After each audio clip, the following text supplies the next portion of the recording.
یہ کتاب ہے سقیم بخاری، چاپ دار احیاء التراث، یہاں پہ صفحہ 1259 میں 1259 حدیث رقم 7129 عائشہ روایت کرتی ہے، قالت، عائشہ نے کہا، سمعت رسول اللہ صلی اللہ علیہ وآلہ یستعیذ فی صلاته من فتنة الدجال۔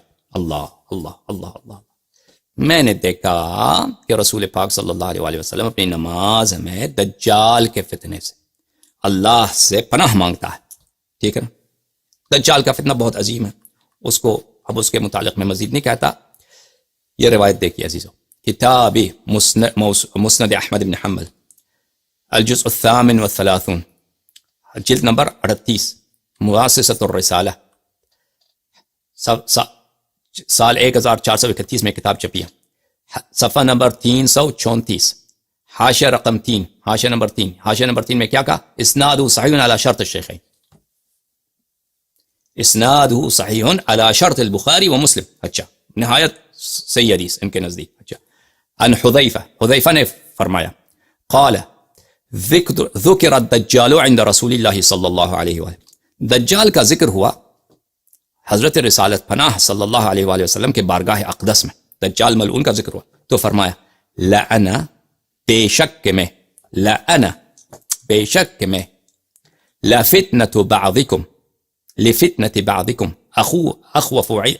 اخوف عندی من فتنة الدجال، اخوف عندی من فتنة الدجال، بے شک کہ اس طرح ہے کہ آپ میں سے بعض ایسے ہیں کہ ان کا فتنہ میرے نزدیک دجال کے فتنے سے زیادہ بھیانک ہے، زیادہ خوفناک ہے، میں ان کے فتنے سے زیادہ مجھے خوف ہے دجال کے فتنے سے۔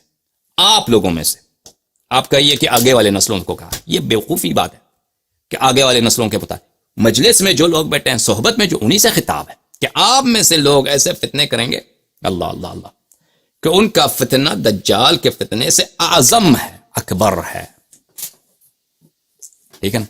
تو میرے عزیزو آپ بتائیے، قرآن غیر مدون، سنت غیر مدون، صحابہ کی کیا حالت ہے وفات رسول صلی اللہ علیہ وسلم کو؟ علمی کوئی علم، بعض عالم ہوں گے صحابہ میں، لیکن اس طرح کے ان کے علم پہ اعتبار کیا جاتا ہے، اور وہ سب علم جو رسول پاک صلی اللہ علیہ وسلم کے پاس ہے، سب احکام الدین جس میں کوئی شک نہیں ہے، وہ علم سب کہاں گیا؟ رسول پاک صلی اللہ علیہ وسلم کے مرنے کے بعد وہ دنیا سے ختم، دنیا سے ختم۔ آنے والے نسلیں کیا کریں گے؟ یعنی اللہ نے اپنے حبیب کو بھیجا ایسے ماحول میں، خوب یاد رکھیے، اتنا علم دیا کہ ان سے کوئی بھی سوال کیا کریں وہ جواب دیتا ہے، ان کے جواب میں کوئی شک نہیں ہوتا، کوئی ظن نہیں ہوتا، وہ یقینی جواب دیتے ہیں۔ اللہ کے جو دین ہوتا ہے وہ دنیا سے چلے گئے ہیں، معاشرہ کیا، مدینے کا اس وقت کا کیا تھا، کیا آبادی تھی، پاپولیشن تھا، 4-5 ہزار، عرب کا کیا تھا، 1-2 لاکھ لوگ تھے، ان کے لیے اتنا بڑا معلم بھیجا، اور قیامت تک جتنے لوگ ہیں سب اس علم سے محروم۔ ہمارے پاس کیا احادیث ہیں جو غیر مطمئن، جو صحیح حدیث ہے وہ بھی قطعی الصدور نہیں ہے، اور وہ بھی کم ہے۔ باقی علماء کا جھگڑا ہے کہ یہ کچھ احادیث ہیں یہ صحیح ہیں یا ضعیف ہیں، اور کچھ احادیث جو مسائل پہ حدیث نہیں، وہ اپنی جیب سے حکم بناتے ہیں، کہتے ہیں اجتہاد ہے، وہ اپنے دل سے حکم بناتے ہیں، کہتے ہیں یہ اجتہاد ہے، وہ اجتہاد کے متعلق آئیں گے۔ تو ایسے رسول اس ماحول میں کیوں نہیں بھیجا یا اللہ، کہ ان کے ہر بات ریکارڈ ہو جاتی، کم از کم ہاں ان کا سب خطبے ریکارڈ ہو جاتے ہیں، آنے والے نسلوں تک وہ کوئی شک نہیں رہتا۔ ٹھیک ہے نا؟ اس معاشرے میں بھیجا۔ اب صحابہ کا کیا حالت ہے عزیزو؟ صحابہ کا کیا حالت ہے؟ علم کے لحاظ سے ہم نے دکھایا آپ کو کہ علم کوئی نہیں، عمل کے لحاظ سے بھی صحابہ ایسے نہیں کہ قابل اطمینان ہو، جب خود رسول پاک صلی اللہ علیہ وسلم کہہ رہے ہیں کہ یہ فتنے میں، یہ دجال سے بھی زیادہ فتنے کڑے کر دیں گے، اور کڑے کر دیے انہوں نے۔ ابو بکر کی خلافت، عمر کی خلافت دجال کے فتنے سے، ہم ثابت کریں گے انشاءاللہ آنے والے دنوں کہ یہ دجال کے فتنے سے بھی اعظم ہے، اور بتایا بھی کہ ان میں سے بہت سارے اقوام ہوں گے، گروہ ہوں گے، جن میں صحابہ میں سے جہنم جائیں گے، تو صحابہ میں بھی اتقاب ہی نہیں۔ ٹھیک ہے نا؟ اب کیا بتائیں گے آپ کو عزیزو؟ اب بتائیں گے آپ کو آگے والے حلقات میں کہ رسول پاک صلی اللہ علیہ وسلم نے خبر دی کہ میرے بعد تم 73 فرقوں میں تقسیم ہو جاؤ گے، 73 فرقوں میں تقسیم ہو جاؤ گے، اور یہ بھی بتایا کہ سب فرقے جہنم میں جائیں گے سوائے ایک فرقے کے، اور یہ بھی بتایا رسول پاک صلی اللہ علیہ وسلم کہ میرے بعد بہت سارے خلیفے ایسے آئیں گے، امام ایسے آئیں گے جو شیطان ان سے بہتر ہے، اور رسول پاک صلی اللہ علیہ وسلم نے بتایا کہ میرے بعد ایسے امام آئیں گے کہ ان کا فتنہ دجال سے بھی بڑا ہوگا، یہ بھی بتایا رسول پاک صلی اللہ علیہ وسلم نے۔ تو اس کے باوجود یہ سب جانتے ہوئے یا اللہ تجھے معلوم ہے، تو آپ کے حبیب کو معلوم ہے، تو امامت کے مسئلے پر، خلافت کے مسئلے پر، اور یہ سب علم و ہدایت جو رسول پاک صلی اللہ علیہ وسلم آنے والی نسلوں تک پہنچانے کے لیے، یہ کیوں تعین نہیں کیا؟ کیوں تعین نہیں کیا؟ کیوں یہ طریقہ کار نہیں بتایا؟ یہ انشاءاللہ ابھی کیونکہ میں 1.5 گھنٹے بات کر چکا ہوں، میں اس کو مزید استمرار نہیں دیتا، انشاءاللہ یہ اگلے حلقات پہ آپ سے بات ہوگی۔ ابھی جو ہے میں آپ کے کالز لینے کی کوشش کروں گا میرے عزیزوں،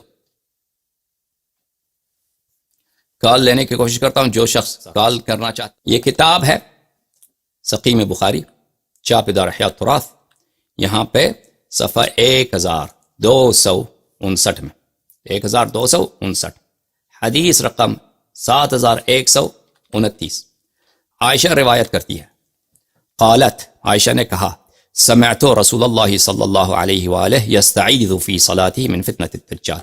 اللہ اللہ اللہ اللہ، میں نے دیکھا کہ رسول پاک صلی اللہ علیہ وسلم اپنی نماز میں دجال کے فتنے سے اللہ سے پناہ مانگتا ہے، ٹھیک ہے نا؟ دجال کا فتنہ بہت عظیم ہے، اس کو اب اس کے متعلق میں مزید نہیں کہتا۔ یہ روایت دیکھیے عزیزو، کتاب مسند احمد بن حنبل، الجزء 38، جلد نمبر 38، مؤسسۃ الرسالہ، سال 1431 میں کتاب چھپی ہے، صفحہ نمبر 334، حاشیہ رقم 3، حاشیہ نمبر 3، حاشیہ نمبر 3 میں کیا کہا؟ اسنادہ صحیح علی شرط الشیخین، اسنادہ صحیح علی شرط البخاری و مسلم۔ اچھا، نہایت صحیح حدیث ان کے نزدیک۔ اچھا، ان حذیفہ نے فرمایا، قال ذکر الدجال عند رسول اللہ صلی اللہ علیہ وآلہ، دجال کا ذکر ہوا حضرت رسالت پناہ صلی اللہ علیہ وآلہ وسلم کے بارگاہ اقدس میں، دجال ملعون کا ذکر ہوا تو فرمایا، لعنا، بے شک میں، لعنا، بے شک میں، لفتنة بعضکم، لفتنة بعضکم اخوف عندی من فتنة الدجال، اخوف عندی من فتنة الدجال، بے شک اس طرح ہے کہ آپ میں سے بعض ایسے ہیں کہ ان کا فتنہ میرے نزدیک دجال کے فتنے سے زیادہ بھیانک ہے، زیادہ خوفناک ہے، میں ان کے فتنے سے زیادہ مجھے خوف ہے دجال کے فتنے سے۔ آپ لوگوں میں سے، آپ کہیے کہ آگے والے نسلوں کو کہا، یہ بیوقوفی بات ہے کہ آگے والے نسلوں کے مطابق مجلس میں جو لوگ بیٹھے ہیں، صحبت میں جو، انہی سے خطاب ہے کہ آپ میں سے لوگ ایسے فتنے کریں گے، اللہ اللہ اللہ، کہ ان کا فتنہ دجال کے فتنے سے اعظم ہے، اکبر ہے، ٹھیک ہے نا؟ تو میرے عزیزو آپ بتائیے، قرآن غیر مدون، سنت غیر مدون، صحابہ کی کیا حالت ہے؟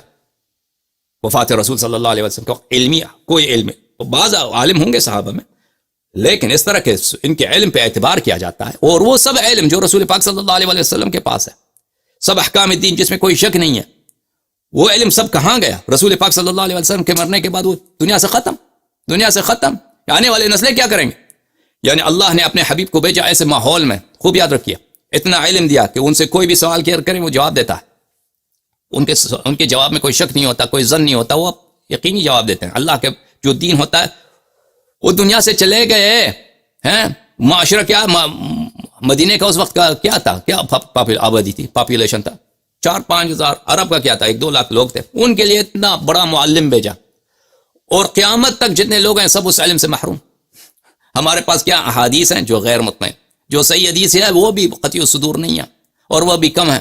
باقی علماء کا جھگڑا ہے کہ یہ کچھ احادیث ہیں صحیح ہیں یا ضعیف ہیں، اور کچھ احادیث جو مسائل پہ حدیث نہیں، وہ اپنی جیب سے حکم بناتے ہیں، کہتے ہیں اجتہاد ہے، وہ اپنے دل سے حکم بناتے ہیں، کہتے ہیں یہ اجتہاد ہے، وہ اجتہاد کے متعلق آئیں گے۔ تو ایسے رسول اس ماحول میں کیوں نہیں بھیجا یا اللہ، کہ ان کے ہر بات ریکارڈ ہو جاتی کم از کم، ہاں ان کا سب خطبے ریکارڈ ہو جاتے ہیں، آنے والے نسلوں تک وہ کوئی شک نہیں رہتا، ٹھیک ہے نا؟ اس معاشرے میں بھیجا۔ اب صحابہ کا کیا حالت ہے عزیزو؟ صحابہ کا کیا حالت ہے؟ علم کے لحاظ سے ہم نے دکھایا آپ کو کہ علم کوئی نہیں، عمل کے لحاظ سے بھی صحابہ ایسے نہیں قابل اطمینان ہو، جب خود رسول پاک صلی اللہ علیہ وسلم کہہ رہے ہیں کہ یہ فتنے، یہ دجال سے بھی زیادہ فتنے کڑے کر دیں گے، اور کڑے کر دیے انہوں نے۔ ابو بکر کی خلافت، عمر کی خلافت دجال کے فتنے سے، ہم ثابت کریں گے انشاءاللہ آنے والے دنوں کہ یہ دجال کے فتنے سے بھی اعظم ہے، اور بتایا بھی کہ ان میں سے بہت سارے اقوام ہوں گے، گروہ ہوں گے، ان میں صحابہ میں سے جہنم جائیں گے۔ تو صحابہ بھی اتقاب ہی نہیں. ٹھیک ہے نا. اب کیا بتائیں گے آپ کو عزیزو؟ اب بتائیں گے آپ کو آگے والے حلقات میں کہ رسول پاک صلی اللہ علیہ وسلم نے خبر دی کہ میرے بعد تم 73 فرقوں میں تقسیم ہو جاؤ گے. 73 فرقوں میں تقسیم ہو جاؤ گے. اور یہ بھی بتایا کہ سب فرقے جہنم میں جائیں گے سوائے ایک فرقے کے. اور یہ بھی بتایا رسول پاک صلی اللہ علیہ وسلم کہ میرے بعد بہت سارے خلیفے ایسے آئیں گے، امام ایسے آئیں گے جو شیطان ان سے بہتر ہے. اور رسول پاک صلی اللہ علیہ وسلم نے بتایا کہ میرے بعد ایسے امام آئیں گے کہ ان کا فتنہ دجال سے بھی بڑا ہوگا. یہ بھی بتایا رسول پاک صلی اللہ علیہ وسلم نے. تو اس کے باوجود یہ سب جانتے ہوئے یا اللہ تجھے معلوم ہے، تو آپ کے حبیب کو معلوم ہے، تو امامت کے مسئلے پر، خلافت کے مسئلے پر، اور یہ سب علم و ہدایت جو رسول پاک صلی اللہ علیہ وسلم آنے والی نسلوں تک پہنچانے کے لیے، یہ کیوں تعین نہیں کیا؟ کیوں یہ طریقہ کار نہیں بتایا؟ یہ انشاءاللہ ابھی کیونکہ میں 1.5 گھنٹے بات کر چکا ہوں، میں اس کو مزید استمرار نہیں دیتا. انشاءاللہ یہ اگلے حلقات پہ آپ سے بات ہوگی. ابھی جو ہے میں آپ کے کالز لینے کی کوشش کروں گا. میرے عزیزو، کال لینے کی کوشش کرتا ہوں. جو شخص کال